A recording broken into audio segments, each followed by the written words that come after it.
K digital ನ್ಯೂಸ್ಗೆ ನಿಮಗೆಲ್ಲ ಸ್ವಾಗತ. ಬೆಂಗಳೂರಿನಲ್ಲಿ ಮಳೆ, ಬೆಂಗಳೂರಿಗೆ ಈ ಮಳೆ, ಅಕಾಲಿಕ ಮಳೆ, ಅವಾಂತರ ಇವೆಲ್ಲ ಕೂಡ ಹೊಸದೇನೂ ಅಲ್ಲ. ವರ್ಷದಲ್ಲಿ 3 ಅಥವಾ 4 ಸಾರಿ ಈ ರೀತಿಯಾದಂತಹ ಒಂದು ಅವಾಂತರಗಳು ಬೆಂಗಳೂರಿನಲ್ಲಿ ನಡೆಯುತ್ತೆ. ನಿನ್ನೆ ಅಂದ್ರೆ ಬುಧವಾರ ಸಂಜೆ ಸುಮಾರು 1-2 ಗಂಟೆಗಳ ಕಾಲ ಬೆಂಗಳೂರಿನ ಬಹುತೇಕ ಕ್ಷೇತ್ರಗಳಲ್ಲಿ, ಬಹುತೇಕ ಭಾಗಗಳಲ್ಲಿ ಬಿದ್ದಂತಹ ಮಳೆ ಮತ್ತು ಬಿರುಗಾಳಿ, ಇದರಿಂದ ಆಗಿರ್ತಕ್ಕಂಥ ಒಂದು ಅವಾಂತರಗಳು ಬಹಳ ಮುಖ್ಯವಾಗಿ ಮಲ್ಲೇಶ್ವರ, ಶೇಷಾದ್ರಿಪುರಂ, ಹೆಬ್ಬಾಳ, ಬಸವನಗುಡಿ, ಚಾಮರಾಜಪೇಟೆ, ಹೀಗೆ ಎಲ್ಲೆಲ್ಲಿ ಮರಗಳು ಜಾಸ್ತಿ ಇದೆಯೋ ಅಂತಹ ಕಡೆ 100 ಮರಗಳು ಧರೆಗುರುಳಿರ್ತಕ್ಕಂಥದ್ದು.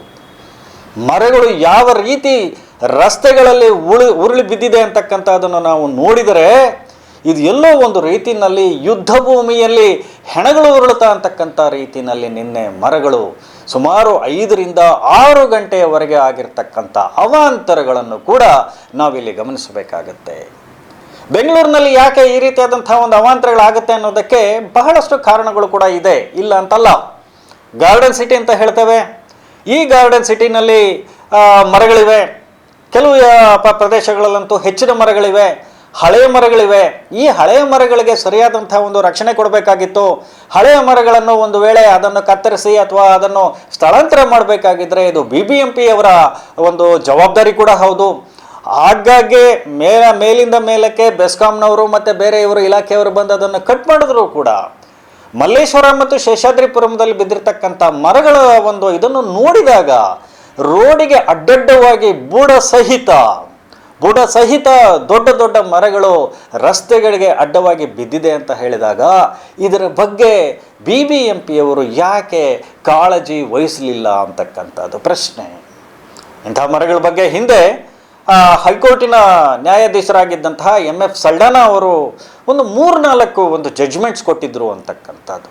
ಬೆಂಗಳೂರಿನಲ್ಲಿ ಈ ರೀತಿಯಾದಂತಹ ಒಂದು ಇದ್ದಿದ್ದಾಗ ಬರೀ ಕಬ್ಬನ್ ಪಾರ್ಕ್ ಮತ್ತು ಲಾಲ್ಬಾಗ್ ಮಾತ್ರ ಅಲ್ಲ, ಜನನಿಬಿಡವಾದಂತಹ ಒಂದು ಪ್ರದೇಶಗಳಲ್ಲಿ ಈ ರೀತಿಯಾದಂತಹ ಒಂದು ಹಸಿರು ಮರಗಳು 100 ವರ್ಷಗಳ ಕಾಲ ಏನು ಮರಗಳ ಒಂದು ಇದನ್ನು ನೋಡಿದಾಗ ಅಂತಹ ಮರಗಳನ್ನು ಯಾವ ರೀತಿ ಸಂರಕ್ಷಣೆ ಮಾಡಬೇಕು, ಅಂತಹ ಮರಗಳನ್ನು ಒಂದು ವೇಳೆ ಕಟ್ ಮಾಡಬೇಕಾದ್ರೆ, ನಿರ್ಮೂಲನೆ ಮಾಡಬೇಕಾದ್ರೆ ಯಾವ ರೀತಿ ಮಾಡಬೇಕು, ಅಂತಹ ಕಡೆ ಯಾವ ರೀತಿ ಮರಗಳನ್ನು ಬೆಳೆಸಬೇಕು ಅಂತಕ್ಕಂಥದ್ದು ಒಂದು ಗೈಡ್ಲೈನ್ಸ್ ಕೂಡ ಇದೆ ಅಂತಕ್ಕಂಥದ್ದು. ದುರದೃಷ್ಟವಶಾತ್ ಇಂತಹ ಎಲ್ಲ ಆದೇಶಗಳನ್ನು, ಜಡ್ಜ್ಮೆಂಟ್ಗಳನ್ನು ಕೂಡ BBMP ಅವರಾಗಲಿ, ಸಂಬಂಧಪಟ್ಟ ಅಧಿಕಾರಿಗಳಾಗಲಿ ಯಾರೂ ಕೂಡ ಇದರ ಕಡೆ ತಿರುಗಿ ನೋಡಿಲ್ಲ ಅಂತಕ್ಕಂಥದ್ದು. ನೋಡಿ, ಬೆಂಗಳೂರಿನಲ್ಲಿ ಸಂಜೆ 5 ಗಂಟೆಗೆ ಅಥವಾ 4 ಗಂಟೆಗೆ ಮಳೆಯಾದರೆ ಎಂತಹ ಅನಾಹುತಗಳಾಗುತ್ತೆ ಅಂತ ಹೇಳಿದ್ರೆ, ಒಂದು ಕಡೆ ಮಳೆ ಬರ್ತಾ ಇರುತ್ತೆ, ಒಂದು ಕಡೆ ಬಿರುಗಾಳಿ ಪ್ರಾರಂಭ ಆಗುತ್ತೆ. ಆಫೀಸುಗಳಿಗೆ ಮತ್ತು ಕಚೇರಿಗಳಿಗೆ ಮತ್ತು ಶಾಲೆಗಳಿಂದ ಮತ್ತು ಕಾಲೇಜುಗಳಿಂದ ವಿದ್ಯಾರ್ಥಿಗಳು ಮತ್ತು ನೌಕರರು ಯಾರು ತಮ್ಮ ಸ್ವಸ್ಥಾನಗಳಿಗೆ ಸೇರಿಕೊಳ್ಳಬೇಕು, ಅವ್ರು ಯಾರೂ ಹೋಗಲಿಕ್ಕೆ ಸಾಧ್ಯ ಆಗೋದಿಲ್ಲ. ಸರಿಯಾದಂಥ ಒಂದು ಡ್ರೈನೇಜ್ ಸಿಸ್ಟಮು ಹಾಳಾಗಿರ್ತಕ್ಕಂಥ ಹಿನ್ನೆಲೆಯಲ್ಲಿ ರಸ್ತೆಗಳ ಮೇಲೆ ಒಂದಡಿ ನೀರು ಹರಿಯುತ್ತೆ, ನದಿಗಳು ಹರಿದಂಗೆ ನೀರು ಹರಿಯುತ್ತೆ, ಟ್ರಾಫಿಕ್ ಜಾಮ್ ಆಗುತ್ತೆ. ಒಂದು ರೀತಿಯಲ್ಲಿ ಅಯೋಮಯ ಮತ್ತು ಅಲ್ಲೋಲ ಕಲ್ಲೋಲ ಪರಿಸ್ಥಿತಿ ಉಂಟಾಗುತ್ತೆ ಅಂತಕ್ಕಂಥದ್ದು. ಹೀಗಾಗಿ ಕರೆಂಟ್ ಹೋಗುತ್ತೆ, ಕರೆಂಟ್ ಹೋದ ಮೇಲೆ ಅದರದ್ದು ಕ್ಯಾಸ್ಕೇಡಿಂಗ್ ಎಫೆಕ್ಟ್ಸ್ ಎಲ್ಲ ಕಡೆ ಇದಾಗುತ್ತೆ, ಬಸ್ಸುಗಳು ನಿಂತು ಹೋಗುತ್ತೆ, ಮೆಟ್ರೋ ಟ್ರೈನ್, ಎಲ್ಲ ರೀತಿಯಾದಂಥ ಒಂದು ಅವಾಂತರಗಳಿಗೆ ಬೆಂಗಳೂರು ಒಂದು ಸಾಕ್ಷಿಯಾಗುತ್ತೆ ಅಂತಕ್ಕಂಥದ್ದು. ಬೆಂಗಳೂರಿನ ನಿವಾಸಿಗಳಿಗೆ ಇದು ಏನೂ ಒಂದು ಅಸಹಜವಾದ ಮತ್ತು ಅಸಾಧಾರಣವಾದಂಥ ಒಂದು ಸನ್ನಿವೇಶ ಪ್ರಸಂಗಗಳಲ್ಲ. ಆದರೆ ಬೆಂಗಳೂರಿಗರು ಈ ರೀತಿಯಾದಂತಹ ಒಂದು ನರಕಪ್ರಾಯವಾದಂತಹ ಒಂದು ಸನ್ನಿವೇಶಗಳನ್ನು ಎದುರಿಸಲೇಬೇಕಾಗುತ್ತೆ ಅಂತಕ್ಕಂಥದ್ದು ಬಹಳ ಮುಖ್ಯ. ಚಾಮರಾಜಪೇಟೆ ಅಥವಾ ಚಾಮರಾಜಪೇಟೆಯಲ್ಲಿ ಕೋಟೆ ಅಥವಾ ವಿಕ್ಟೋರಿಯಾ ಆಸ್ಪತ್ರೆಯ ಪಕ್ಕದಲ್ಲಿರ್ತಕ್ಕಂಥ ಕೋಟೆ ಸುಮಾರು ವರ್ಷಗಳ ಹಳೆಯದಂತಹ ಒಂದು ಕೋಟೆ ಪ್ರದೇಶ ಹೌದು.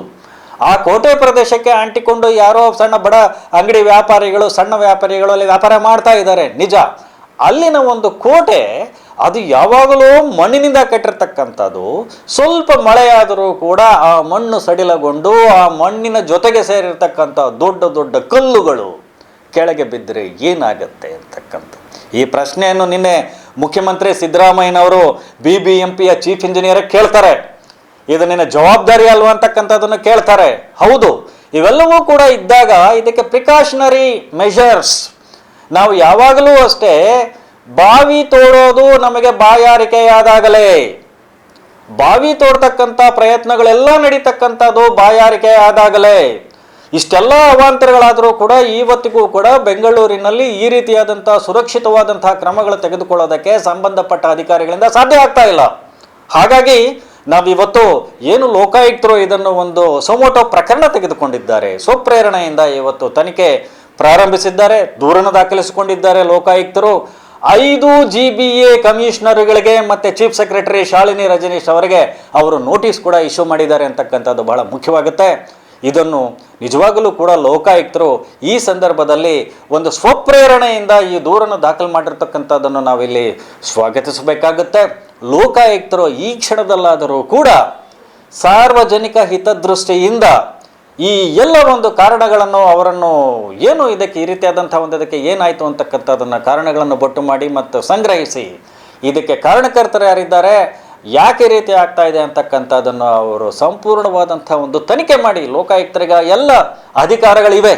ಕರ್ನಾಟಕ ಲೋಕಾಯುಕ್ತ ಈ ರೀತಿಯಾದಂಥ ಒಂದು ತನಿಖೆಗಳು ಕೈಗೆತ್ತಿಕೊಂಡು ಎಲ್ಲಿ ಲ್ಯಾಪ್ಸಸ್ ಆಗಿದೆ, ಯಾರು ಇದಕ್ಕೆ ಕಾರಣ ಅಂತಕ್ಕಂಥದ್ದನ್ನು ಪಟ್ಟಿ ಮಾಡಿ ಮುಂದಿನ ದಿನಗಳಲ್ಲಾದರೂ ಕೂಡ ಇಂತಹ ಮಳೆಯಾದ ಸಂದರ್ಭದಲ್ಲಿ ಇಂಥ ಒಂದು ಅವಾಂತರಗಳಾಗ್ತಕ್ಕಂಥ ಒಂದು ಸನ್ನಿವೇಶಗಳಿದ್ದಾಗ ಅಧಿಕಾರಿಗಳು ಮತ್ತು ಸಂಬಂಧಪಟ್ಟವರು ಯಾವ ರೀತಿ ಮುನ್ನೆಚ್ಚರಿಕೆ ಕ್ರಮಗಳನ್ನು ತೆಗೆದುಕೊಳ್ಬೇಕು ಅಂತಕ್ಕಂಥದ್ದಕ್ಕೆ ಒಂದು ಗೈಡ್ಲೈನ್ ಆಗಲಿ ಅಂತ ನಾವು ಅದನ್ನು ಹೇಳಬೇಕಾಗತ್ತೆ.